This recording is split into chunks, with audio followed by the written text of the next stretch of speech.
जवानी वही अच्छा आया सफ़ा थी झूर व्या आयूं होयासी कल अदा गबरू होयासी कल अदा गबरू थी अज मजबूर व्या आयूं जवानी वही अच्छा आया सफ़ा थी झूर व्या आयूं वही गुज़री उम्र ही किया मिट्टीअ जे रांद में यारो वही गुज़री उम्र ही किया मिट्टीअ जे रांद में यारो पवे पई दीद कोहन ते थी अज बेनूर व्या आयूं पवे पई दीद कोहन ते थी अज बेनूर व्या आयूं होयासी कल अदा गबरू थी अज मजबूर व्या आयूं जवानी वही अच्छा आया सफ़ा थी झूर व्या आयूं जवानी वही अच्छा आया सफ़ा थी झूर व्या आयूं सदींदा कदें सुहिणा ऐं मिठड़ा चई त लक़बन सां सदींदा कदें सुहिणा ऐं मिठड़ा चई त लक़बन सां इन्हीअ तशबीह लक़बन खां बि अज थी दूर व्या आयूं होयासी कल अदा गबरू थी अज मजबूर व्या आयूं जवानी वही अच्छा आया सफ़ा थी झूर व्या आयूं होयासी कल अदा गबरू थी अज मजबूर व्या आयूं जवानी वही अच्छा आया सफ़ा थी झूर व्या आयूं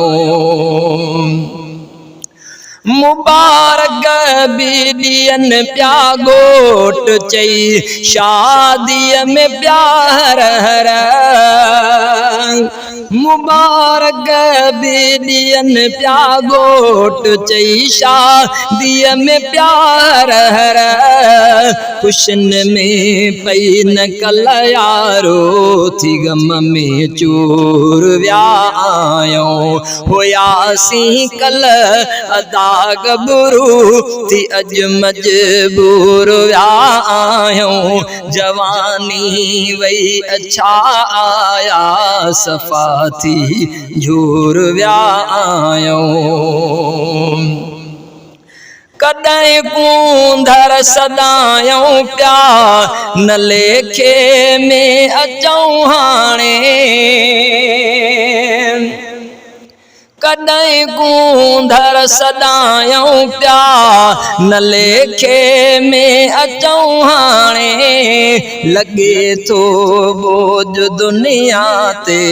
थी अज नासूर व्या आयूं होयासी कल अदा गबरू थी अज मजबूर व्या आयूं जवानी वही अच्छा आया सफ़ा थी झूर व्या आयूं पढ़ायो से कदें जिनके उहे अजो था चवन चरियो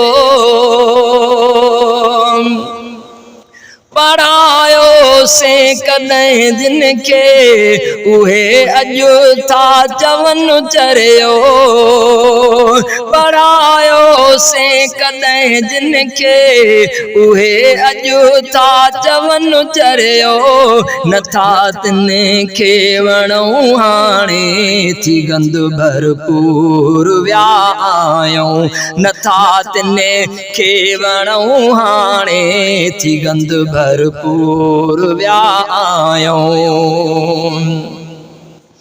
नखी कारे तो अज कोई कोराड़प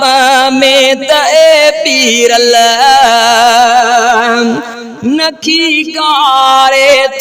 नखी कारे तो अज कोई कोराड़प में ते पीरल